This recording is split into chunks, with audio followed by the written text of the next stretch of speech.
Hello, and welcome back to another episode of Learn American English with this guy. It's episode 16, and what I'd like to talk about today is what you call members of your family in English. And I'm going to go through a couple different generations in slow English, as always.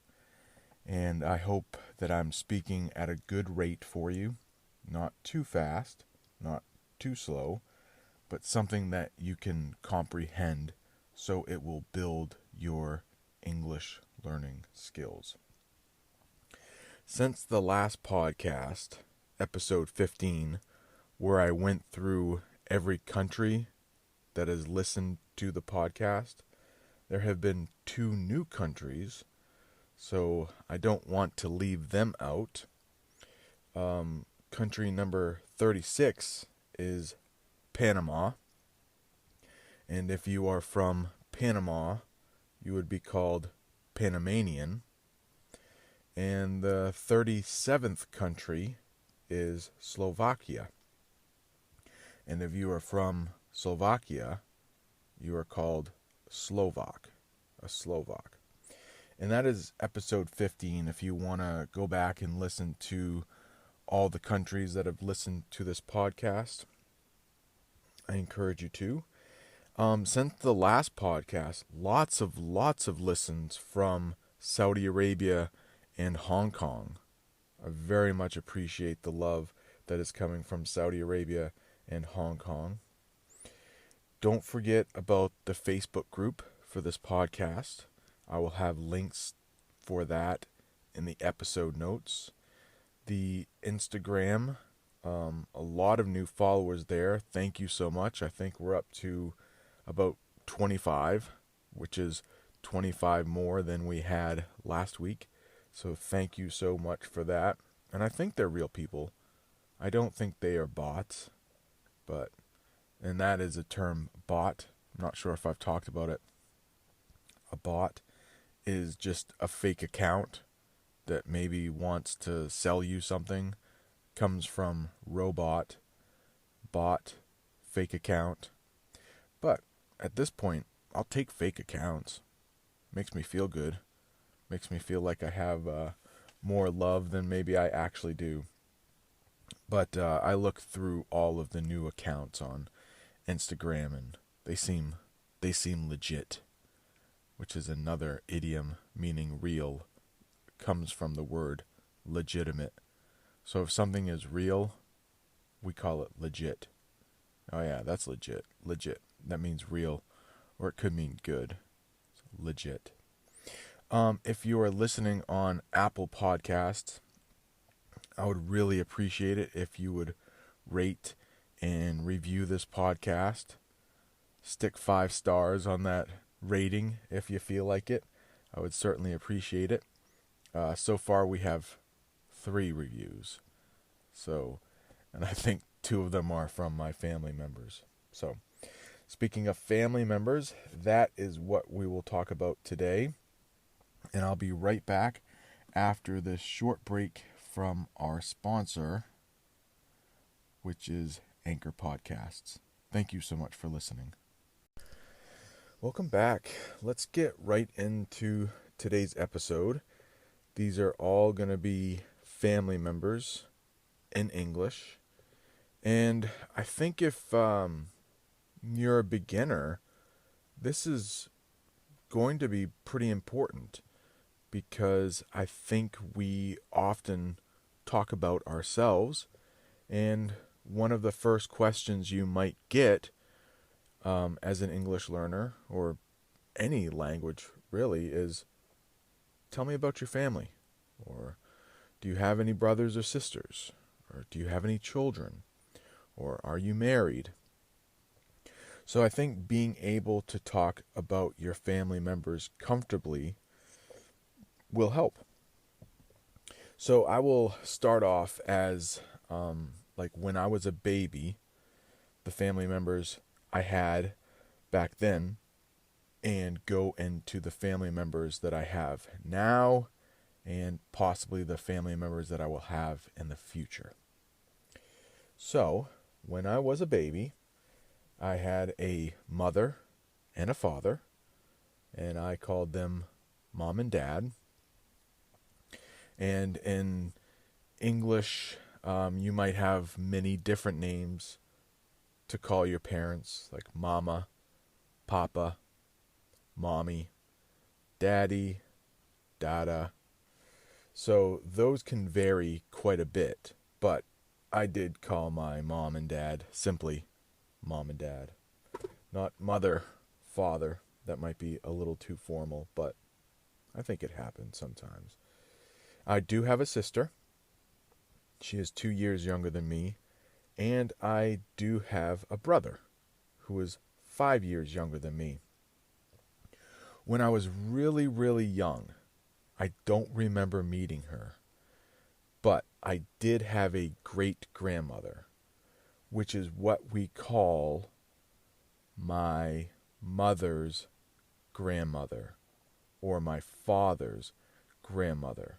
We say great-grandmother. But I believe she passed away before I turned 2.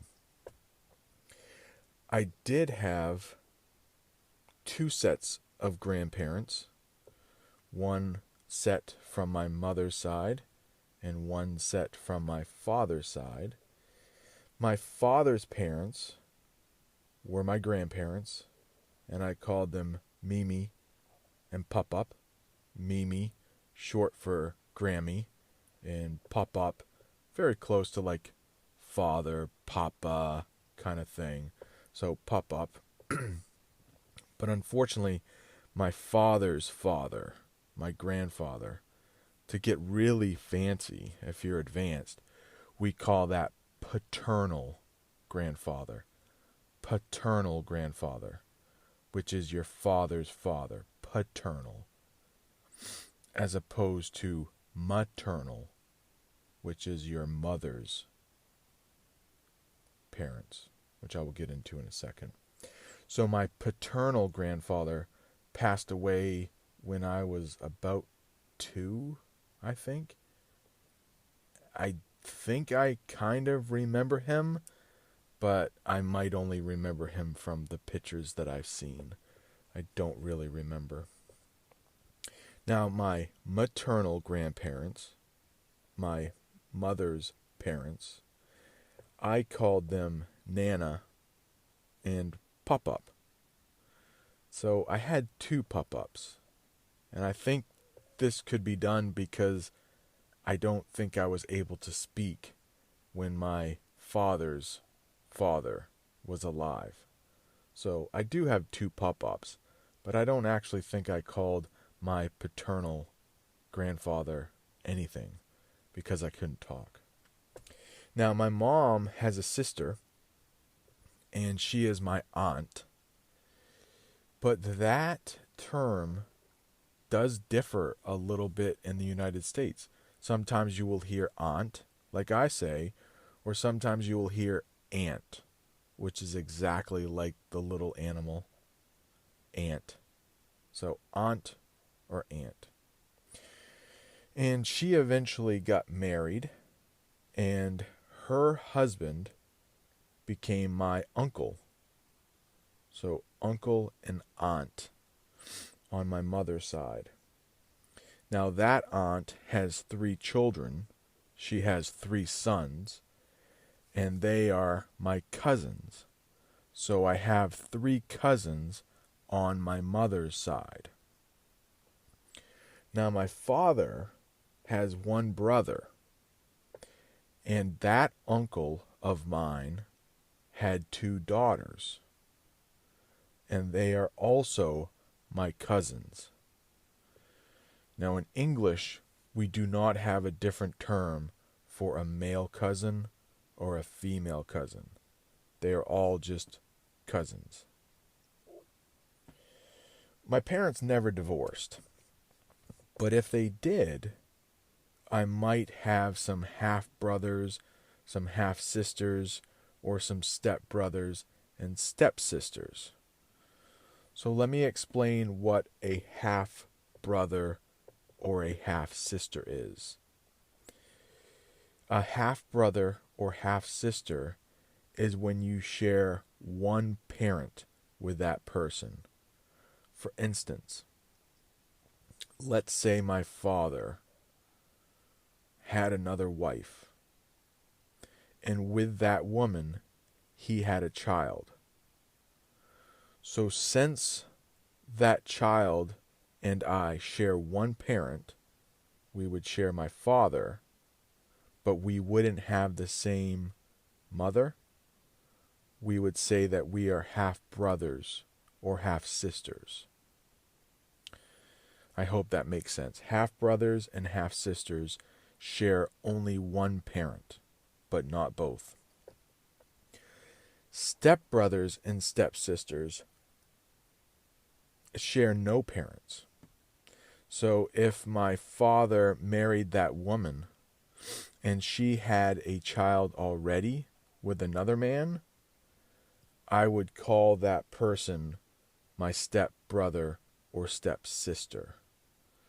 And if you want to combine brothers and sisters together, you could call them siblings. To make that a little clearer, I have one brother, I have one sister, but I have two siblings. So siblings is the term that you can use for all of those brothers and sisters. The gender does not matter for sibling. So you could have, excuse me, I'm still getting over that cold, I'm sorry. You could have 3 sisters, but you could also just say my siblings to make it just a little easier.